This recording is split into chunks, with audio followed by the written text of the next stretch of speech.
Hello. Yes, we did it. Hi. So good to see you again. Oh, there are so many things I'm excited about. And thank you for scheduling the time and making the time difference work and all the things. So, my heart is like teary and happy and yeah. Same.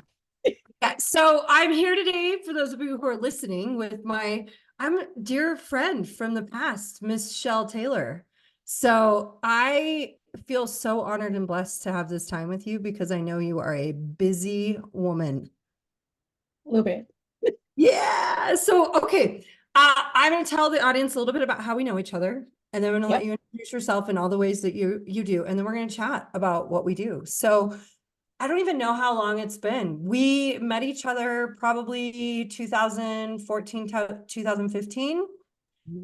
And Dr. Bruce Perry, who many of our listeners have heard of, brought us together. We were part of that first cohort of individual clinicians who went through in the neurosequential model. And then we put together a presentation. And I still am like blown away that four of us all across the world put together this presentation and then came together in Canada and presented that. And that was in 2016. So that was 8 years Yeah. ago. Yeah. Wow. Yeah. Because that's how they linked the four of us up, didn't they? And then internationally we connected and then presented together at the first NMT symposium in Banff. And we've kind of maintained a friendship and connection from that all the way along. Yeah. And so let's just talk about you and who you are. Who are you? What do you do? What's your bio? So I'm a trained as a clinical psychologist, nearly 30 years out now. And I co-direct a small private practice for infants, children, adolescents, and families in regional Victoria and a little town called Ballarat. We're about an hour and a half west of Melbourne, which is where Taylor Swift performed it just a couple of days ago. Were you I know. there? I didn't get tickets, but I've become a Swiftie in the last little bit. I like the astute businesswoman that she is. Yeah. Um, so yeah, anyway, so we're about an hour and a half west of Melbourne. I grew up about an hour from here. I have always worked kind of rural and regionally throughout my career. Um, yeah, so NMT trained now for, do you know, I was thinking about it with Dr. Brandt and some others the other week. Next year, I will have been linked with the Neurosequential Network for 20 years. Because it was Isn't that 2005 when I was introduced to NMT. Yeah, and I was introduced in 2006, and it's remarkable, right? So that's part of what I wanted to talk to you about today because I think that, well, first of all, what draws you to the NMT? What draws you to the neurosequential model? How are you using it as a clinician? How do you use it in your own life? Mm. All righty. Wow. Um, I'll tell you a story, probably in terms of how I got introduced to it. And it's not a story that Dr. Perry's not unaware of. So I'm happy to talk about it publicly because I was a busy clinical team leader of a regional intensive therapeutic program here in Victoria, in Ballarat. At the time, and they pulled us all offline to go and do the entire program statewide. Was going to go down to Melbourne for a week, 5 days of intensive training with Dr. Perry. And we were, and I had no idea who this guy was. I hadn't heard about him, knew nothing about him. And I had a brand new graduate and a pretty early career clinician in my team, and a lot of really complex cases that I had to hold or really closely supervise. So I was busy. I didn't have time to be offline for 5 days seeing The some dude nerve. out. And about 6 months prior, they also pulled us offline to do some trauma-focused CBT training.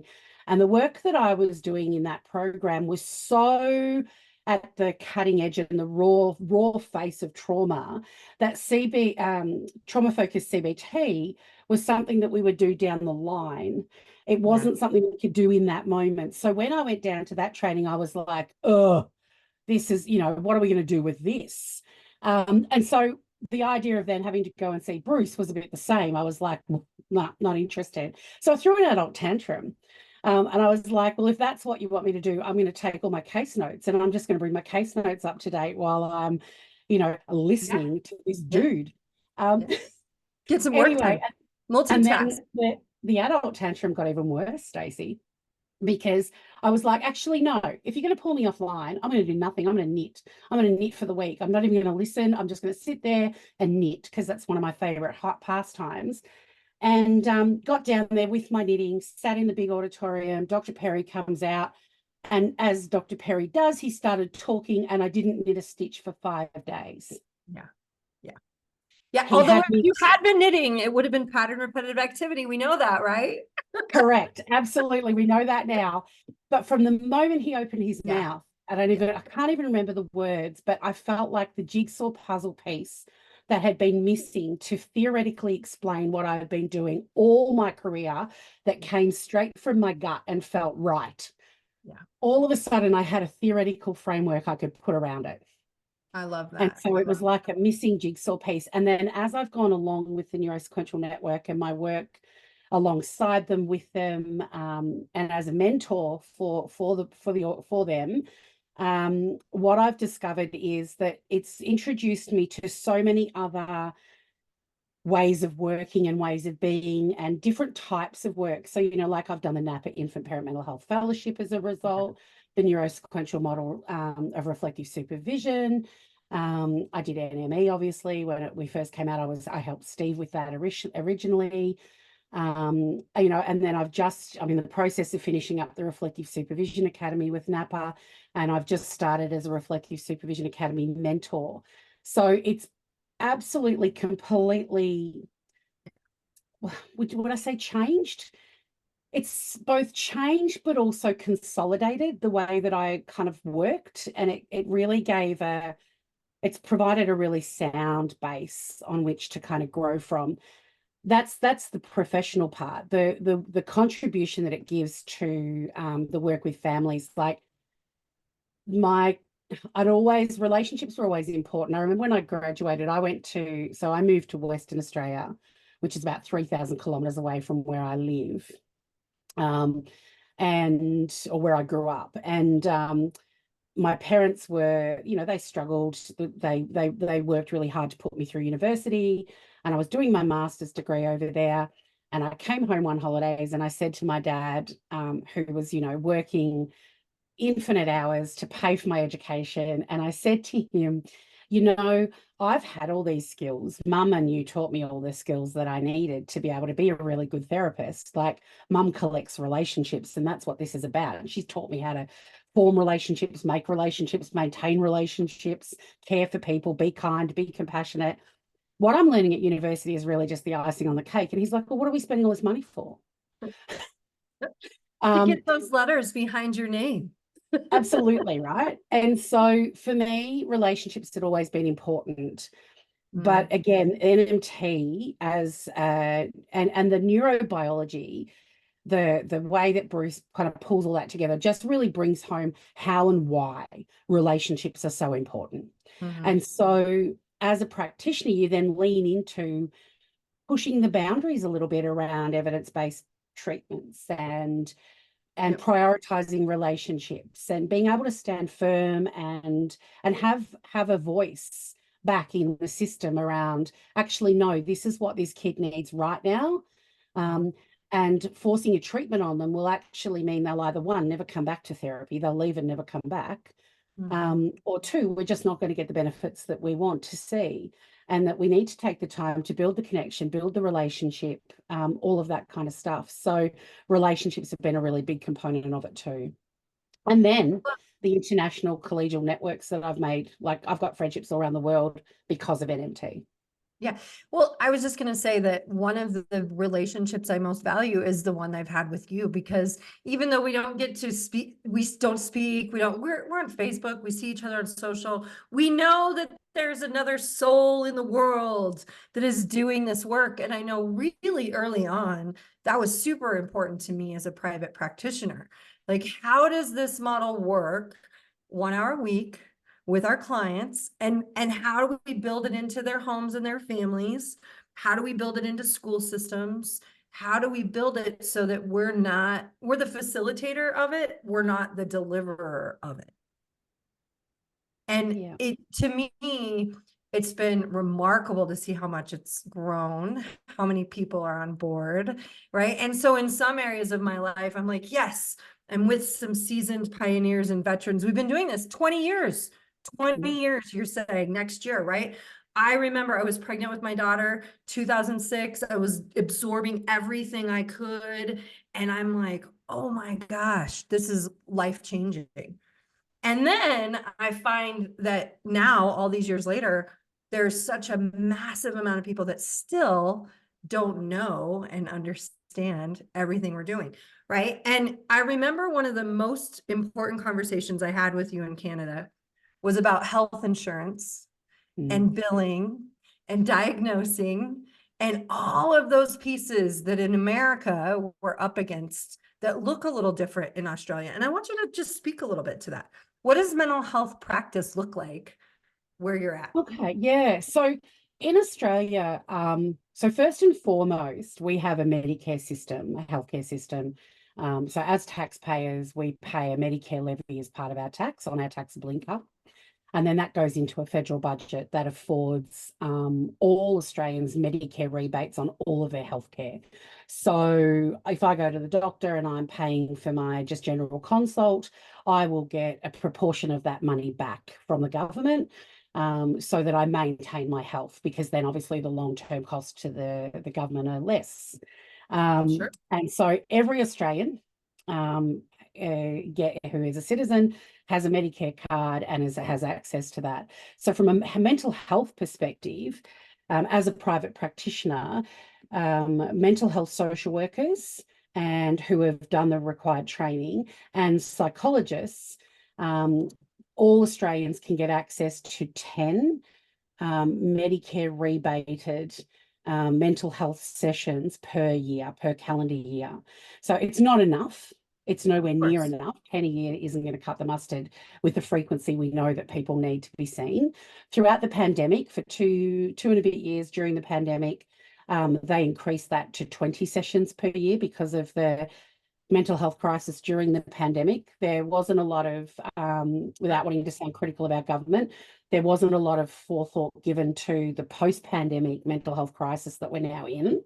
And we're back to 10 sessions and people really struggling. And then, of course, the inflation and cost of living and the like. So everybody gets these 10 Medicare rebated sessions. And then obviously we've got private health insurance, so they can get additional sessions on that where their private health insurance will fund some of that as well. We also have a really easily accessible public health, mental health system. So we have a infant and child mental health service. And then we also have a youth mental health service that goes through until 25. So public access to mental health treatment, time limited, KPI based, but readily available. You can be a frequent flyer through the mental health system. Yeah. I love that. And I just think it's important to talk about that, because we're always trying to solve these problems. And I'm like, but there are also other ways we're doing it. And I think it's important. I know for me, one of the barriers we're always up against is insurance and sessions and the barriers to that. And, speaking in your line of work where you're at, do you have long waiting lists? Do you have people that are right? Like, there's not enough mental health providers. There's not enough, and we can't employ, like, we're really struggling to get bodies to fill seats in the practice. The wait list is always long. It's always a stressor. And the work that we do is not throughput work. No. You know, the other thing that we've had, and this is, so I specialize obviously in the treatment of trauma, and particularly now I only see 0 to 5, so pregnant families and children up to 5. So I do a lot of preventative work during pregnancy, getting parents ready to be able to regulate their babies if the pregnancy's been a bit difficult or challenged by, you know, environmental circumstances or mental health circumstances. And so I do a lot of work in that kind of arena. But because I do a lot of work in the trauma world, I also, so the other thing that we have on top of the 10 sessions, so for a lot of the kids I see them quite long term because our child protection service will fund the additional sessions to allow those little ones to have fortnightly work. For the young teenage mums that are at risk of losing their babies to the child protection system, now that they're aware of the work that I'm doing in that arena, I'm getting more and more funding agreements and contracts with the child protection services to prevent their coming in and removing children, and allowing these young women, teenage mums with their own trauma histories to, as one of the girls put it, this stops with me. This doesn't happen to my baby. This doesn't cycle on again. That gives me goosebumps, Chelle. I think that I know one of my takeaways that early on when I was following and listening and doing all the things with Dr. Perry was really how much money we spend doing intervention versus prevention. And I want to know, for you as a clinician, how is that adding value to your work? Does it feel different doing more prevention versus intervention? Is it is it heavier? Is it harder? Is it harder in different ways? What does that look like for you? I think it's harder in different ways. It's I've always specialized in under 10s, but I've really pulled it right back. It's so incredibly rewarding because well, you know, right? So the brain is most rapidly organizing in the first 6 years of life. It's easier to change a brain that's organizing than it is to change one that's organized. So I have this incredibly luxurious position now of being able to affect with families or support families, because I'm not doing it, they're doing it, in affecting change in their baby's regulation and stress response very early, very quickly, and kind of bringing it to whatever normal levels are. Right. So I'll give you an example. I was working with a mum, had a miscarriage, highly anxious mum prior to the miscarriage. Miscarriage, of course, made her ridiculously anxious when she became pregnant again.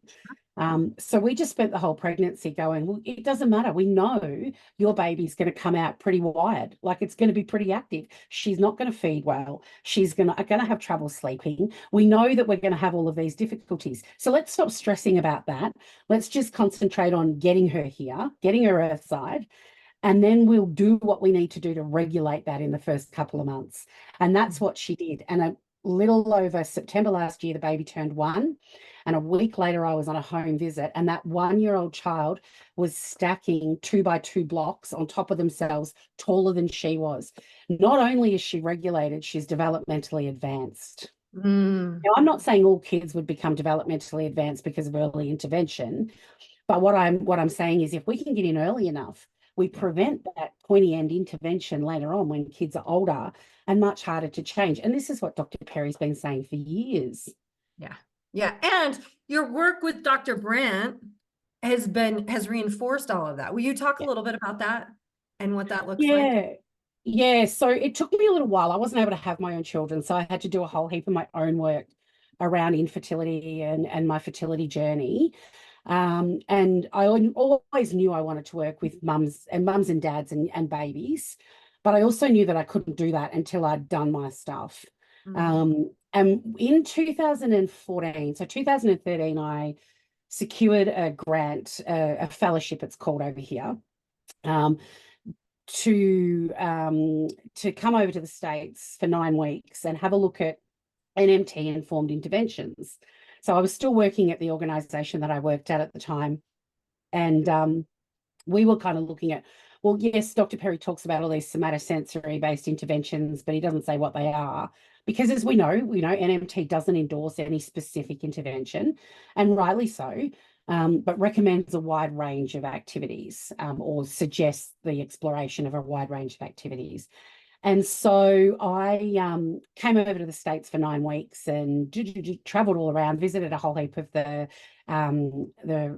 certified sites, and had a look at what they were doing, how they were implementing NMT. And one of the things I did was I visited 2 of the CTA fellows at the time. So it used to be called the Child Trauma Academy. So I went and visited Dr. Rick Gaskell out in Kansas. And then I had a weekend with Dr. Brandt, or actually I had a week with Dr. Brandt in Napa, and it fell on one of the Napa fellowship weekends. So in 2014, it was actually Dr. Perry's weekend. So I got to see the Napa fellowship in action. And I came home feeling really despondent about, well, lit up because I was going to get a therapy dog and I was going to do all that sort of stuff as well. And all the NMT stuff was going to be amazing, but really despondent that I couldn't afford to fly to Napa once a month to do the fellowship. And my business partner, Jess, and I, we'd always talked about, how could we make this happen? And I'm like, we would have to come up with like $3,000 plus a month. Like it's just $3,000 in flights. Yeah. To get to LA, like to San Francisco, and then out to Napa, and then there's accommodation and food, and then I've got to come back, and then it'll be jet lag. Like it's just, and so we brainstormed this every other year until the pandemic, and Dr. Brandt bought the Napa Fellowship online. And I was like, first in line, put me in, I am there. Yeah. And come hell or high water, I'm going to find the money to fund that. Yeah. And what time of day were you watching these videos and logging into these sessions, right? Because that's a piece that I just think is so important in your journey. I know how many times we met, because when we were getting ready for our presentation, we met every month, the 4 of us, and it was always at weird different times. And sometimes it was in the middle of the night for you. And so I'm guessing, even though it was online, it was still the middle of the night. Yeah. So online and live. So in summer, it was a 3 a.m. up for a 4 a.m. start. So that's when you guys are not on daylight savings and we are. Yeah. And then in winter, it was a 1 a.m. get up for a 2 a.m. start. And I've been doing that now for 3 years. So I'm rolling into my 3rd year of that. Wow. But the Napa Fellowship is just, it's by far probably state-of-the-art infant mental health training, infant parent mental health training. And again, coming back to the importance of relationship, that's what it focuses on. The client is not the baby, it's not the parents, it's the relationship that lives between the 2 of them. Incredibly grounded in NMT, incredibly grounded in Dr. Brazelton's touch points, led by luminaries, like, the world's best infant mental health and practitioners around, in the United States. Stephen Seligman, John Hornstein, Serena Wieder, Connie Lillis. Like you've got these incredible people, and then trained in the newborn behavioral observation, trained in the parent relationship center out of the University of Washington, the Barnard Center's feeding scales, PCI feeding scales. Like it's just, so, not only do you come out of it with the Napa Fellowship and hours of CEUs, as you guys have them, but you come out with all of these other little qualifications or little things that you can do. It's mind-blowing, and completely shifted. It turned my work 180. So, like I always felt like I was pretty solid. Yeah. But this really created a whole new level of depth, and not just to my work with littles, to the way that I look at relationships with parents, to how I practice as a practitioner. So for me, it's really important to note, I was trained, and actually I'm writing a paper on this at the moment for one of my capstone projects. I was trained to be an expert. I was taught to be perfectionistic. And that there was a right way to do things. And all of that, as far as I'm concerned, stands in the face of good practice, because good practice with families who are struggling is to acknowledge the fact that they're the experts in their children. Yep. Stand alongside them in a relationship and be with them. Yep. Not have all the answers. Show up imperfectly perfect. Yeah. Show up with humility, authenticity. Like these are the things that that's 90, that, like I said to my dad, right? This is 90% of what is therapy. It's how you be with a person. Like Jeree Paul said, it's how you are is as important as what you do. Mm. Let me ask this very controversial question. Do you love your clients? Yep, 100%. Yeah. Without hesitation, I can answer that. Yeah. I've been having this ongoing conversation in several of these chitty chats about how love really is the intervention. Love really is the strategy. And we are taught not to talk about it. We're not supposed to fall in love with our clients. We're not supposed to show love to our clients. And I know I have found in my own journey that gets in the way. Yeah. Right? Those things that we learn about what is right do get in the way. And what a meaningful connection you create with your humans when you show up in relationship with them, not to And judge the relationship. yeah. And you can love them with boundaries. Of You course. can love them with professional boundaries and limitations. Yeah. They want that. They don't want you to love them the way you love your own kids. That's too much. That's way too intense. Sure. But, and yeah, I don't even know, I have words. It's so incredibly powerful. And it's without hesitation. And I get met with a lot of, um, other professionals who are maybe a little more anxious about getting it right or being expert will challenge me and say things like, you've got no boundaries. You're boundaryless. I remember one weekend when I rang up to try and get one of my young adults admitted because she was going to take her life, and I knew that we were on danger zone, and I would never have called them if I didn't think that that was the case. And they said to me, I heard myself say to the worker, she was in the room, and I heard myself say, so what you're telling me is that you're not going to do anything, and now I'm going to have my mobile on all weekend to keep her alive. Is that correct? Are we on the same page here? And he said to me, if you choose to have no boundaries, go ahead, knock yourself out. And she's still in the room. And I said to him, let's see what the coroner thinks about that. Mm-hmm.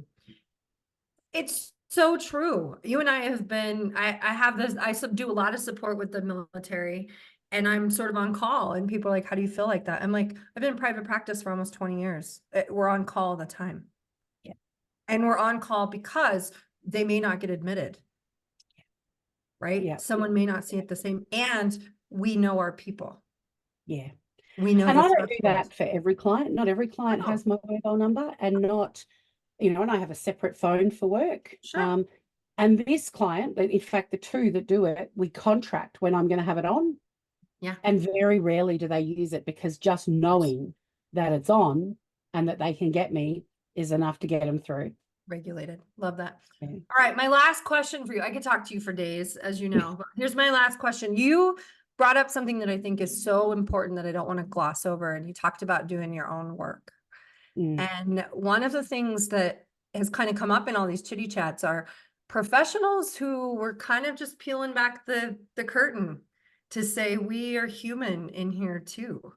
And so I just want you to speak to that level of like, how does doing your own work impact you as a clinician? I was really fortunate to do my master's degree. One of the units was our own therapy. So to pass the unit, you had to submit your receipts from therapy. Not your notes, just a receipt that you'd attended and paid. So from a very early age, obviously very early in my career, I have been doing my own work. And, when my mum passed, I tapped into that again. When I went through some relationship difficulties, I tapped into that again. Obviously the fertility stuff. And what it does is, and even again last year while I was doing the Reflective Supervision Academy, because it meant that I really had to come up and brush up against my imposter, and make friends with her, the voice that is my imposter syndrome, my inner critic, and the kind of notion of perfectionism and where that come from. And I really had to unpack that therapeutically. What it means is that it allows me to, one, know my buttons, know my triggers, but more importantly, it allows me to show up authentically, because, and it really restricts, or not restricts, it helps me be aware of what my implicit bias is. So, in that dual processing that we do as therapists, the thought can pop up and I can be like, oh, hang on a second, what's that about? And because I've done a bit of my own work, excuse me, I live near an airport, so there's a helicopter going over. Because I've done my own work, I can kind of sit there and go, okay, that's about this. That's my stuff. Let's just let that sit there. Or I wonder why I'm feeling compelled to come take this direction with the client. And I can do all of that in the moment. But it also means that I can go, well, hang on a second, that's weird. I don't know what that is. I might need to look at that. I might need to dip back into therapy and check that stuff out. But most importantly for me, it allows me to show up authentically in relationship with other. And if you don't know and love yourself, and that's a therapeutic journey, then how on earth can you be with another genuinely and not let yourself get in the way? Yeah, love that. Love that. Chelle, it is such a grand, like, it's so grand to see you. I could just like reach out the phone and hug you, and please send Jess my love. I will. Pet those puppers, do all the things. Thank you for spending time with us. Evening my time, daytime your time. Thank you so much for making the time. I appreciate you greatly. Likewise, Stacy. And thank you so much for the opportunity to connect again. It was amazing. It's so good. I appreciate you so much. Thank you. Likewise. See ya.